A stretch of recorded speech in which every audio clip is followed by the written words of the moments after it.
Petullas or fried dough is a popular dish eaten throughout the Balkans as a snack or during dinner, and it's quick and easy. Start by making your own homemade fresh yeast. 1 packet of active yeast, half a teaspoon of sugar, 3/4 cup of water, and you're going to add 8 teaspoons of all-purpose flour.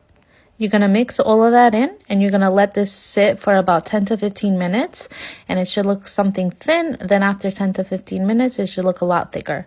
To make the dough, you're going to use 2 cups of flour, 2 eggs, half a teaspoon of salt, and you're going to use about 1 1/3 cup of water. Then you're going to add the yeast that you made into the dough, and you're going to keep mixing in. You're going to beat your dough in this type of beating method, and it should look something like this. It's going to look very sticky, but just add some flour on top and let it sit for an hour.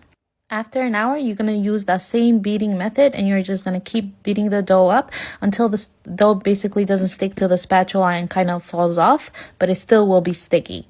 You're going to let it rise for another half hour, but the more you let it rise, the better it is, but half hour should be okay. The dough should be ready to fry now. Of course, the dough is very sticky, so you're going to use oil for your hands. Otherwise, it will just stick to your hands. You're going to grab a small section, and you're just going to kind of spread it a little bit, just so it gets a little bit bigger. And then you're going to put it in hot oil.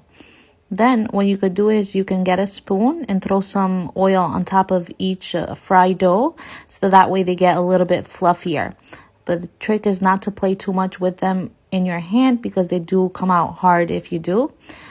And once you allow them to fry for maybe about a minute or two, you'll see them turning golden brown. You can flip them on the other side.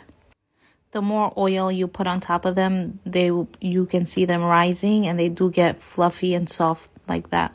So I do advise that you throw some oil on top of each of your petullas. I've seen some people use different techniques, and they come out super thick and big. But if you use this technique, it comes out very light and airy, and basically no dough inside. So if you don't want to eat too much dough, this is a good technique to use and make them like this. You could eat them with your dinner, say you made grosh, or you could eat them most commonly with feta cheese or honey. Let me know how you make your petullas and what you like to enjoy them with.